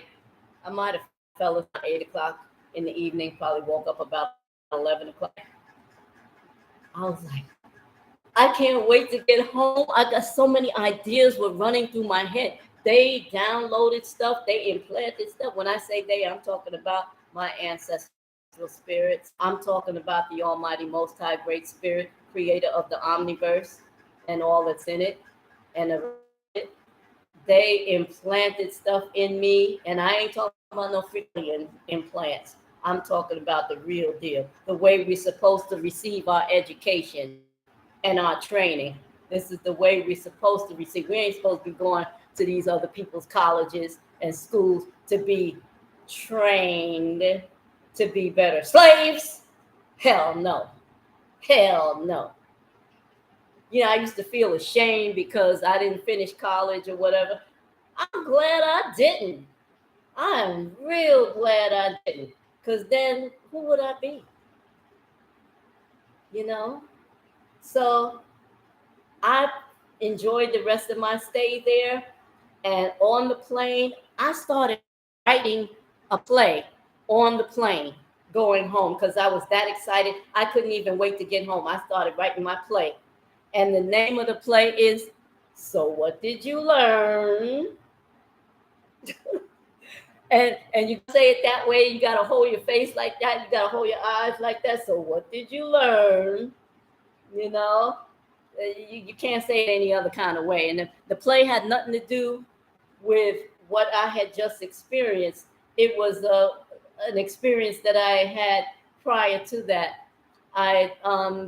Since I had been disabled in that accident, I felt so vulnerable and helpless, you know, because I thought to myself, and that's not my thought, outside thoughts that probably did not belong in my head, my Ori, but I allowed those thoughts to take up residence in my head that I could not, and I'll attach that I could not to every damn thing I wanted to do. And my niece, one of my nieces, her husband's martial arts instructor, a grandmaster actually, he called me one day and he said, get your behind over here to the dojo. I want to show you something. Bring your walker and your pocketbook. And he didn't say bring your pocketbook for money. he meant bring your pocketbook because I'm gonna show you something. You're gonna need your pocketbook in order for me to show you something. I can bring my walker and my pocketbook everywhere, so you didn't have to tell me that.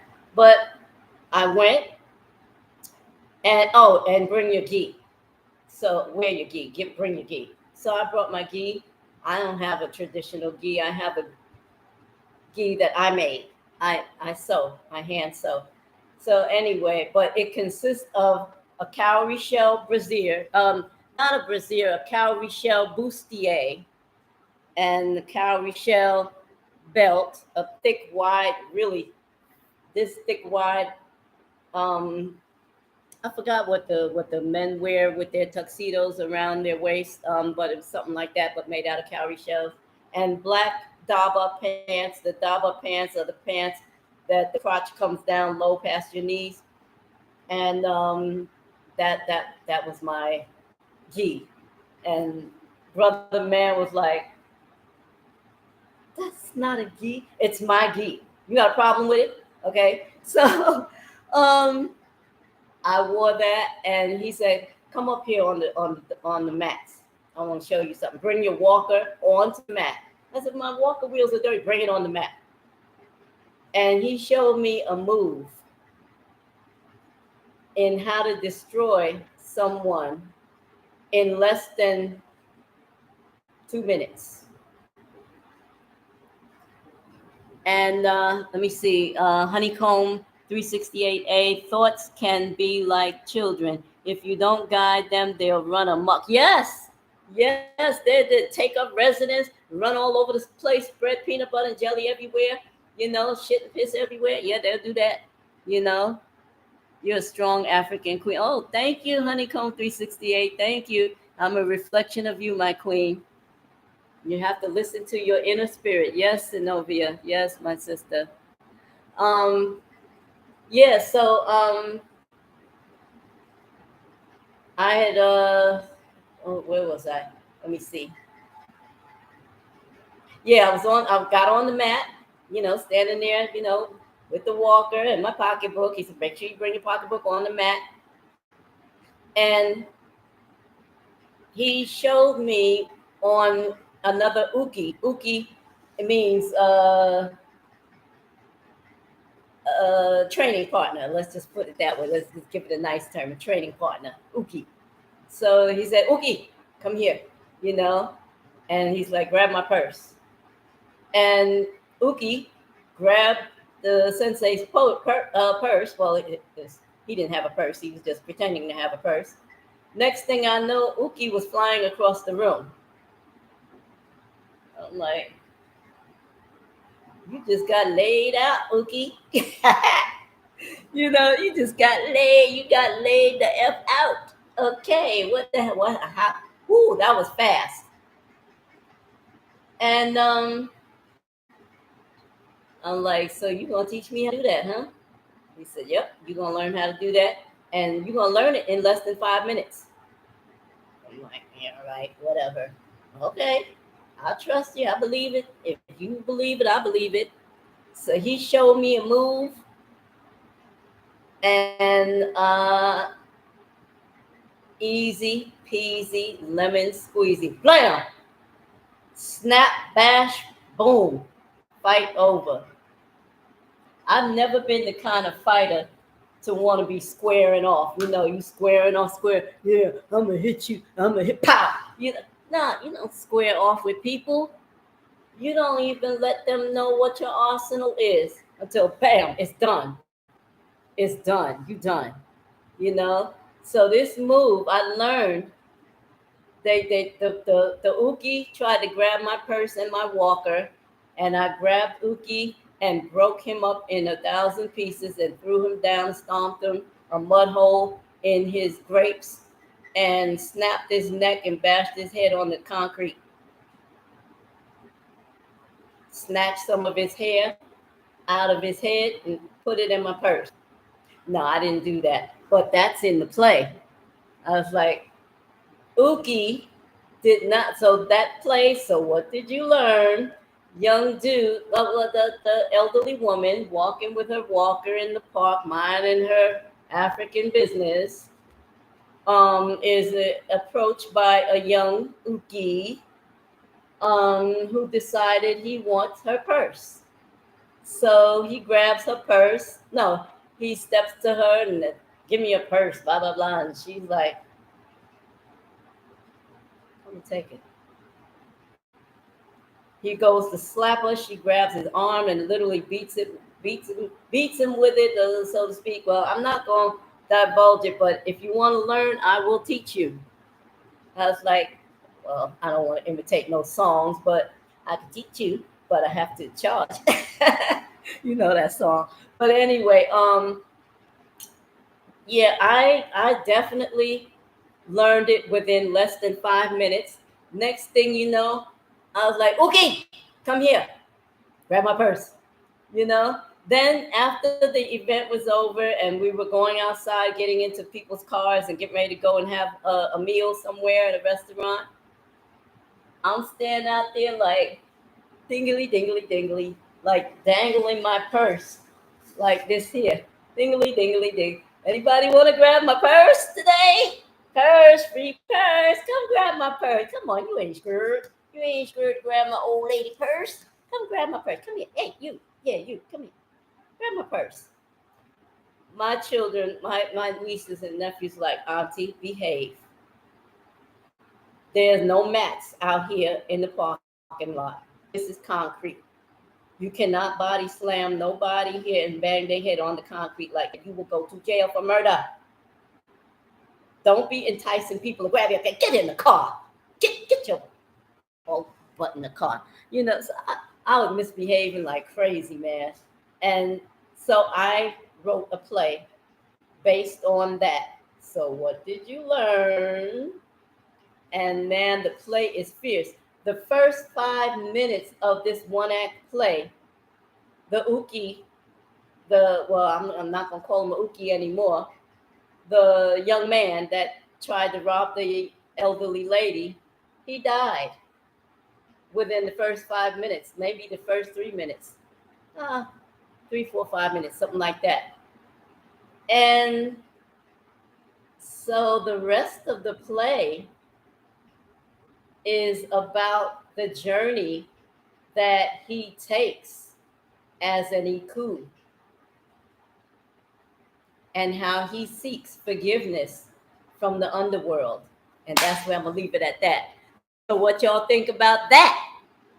I wrote that play on the plane on the way home from my first trip going anywhere out of the country on a plane by myself. And just from that primal healing that I went through at the beach, where I told you I get my recharge and my rejuvenation, that's where I get it from. And yeah, man, that was something else. And then I had to go a step further once I got home and finished writing that play, and I was about to present that play. Let me just type this right quick.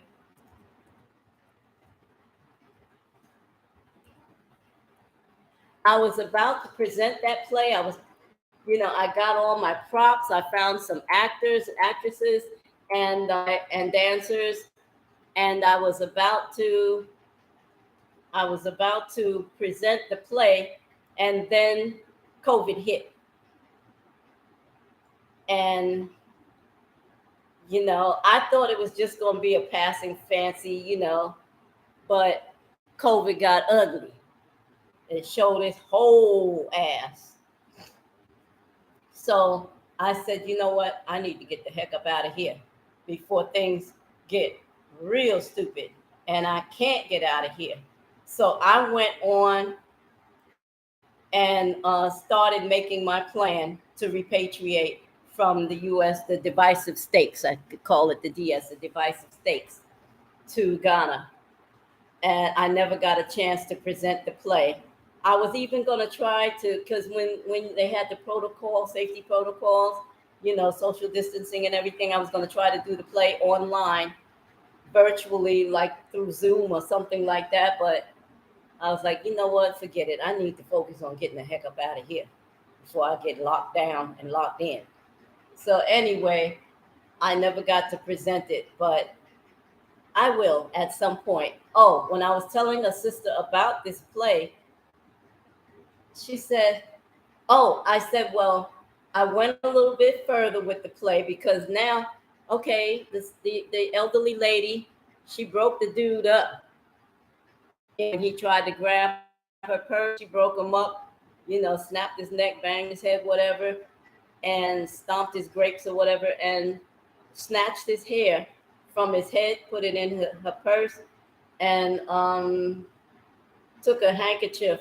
Actually, she took a handkerchief and mopped up some of his blood from his skull, and then snatched some of his hair and put it in the handkerchief with the blood and put that in her purse, and went on and lit her cigar and stepped off on her way to the Botanica. Those of you who don't know what the Botanica is, it's where you buy your spiritual, your Yoruba or Vodun spiritual supplies. She kept on to the Botanica. She got some herbs and spices and leaves and potions and notions and whatever.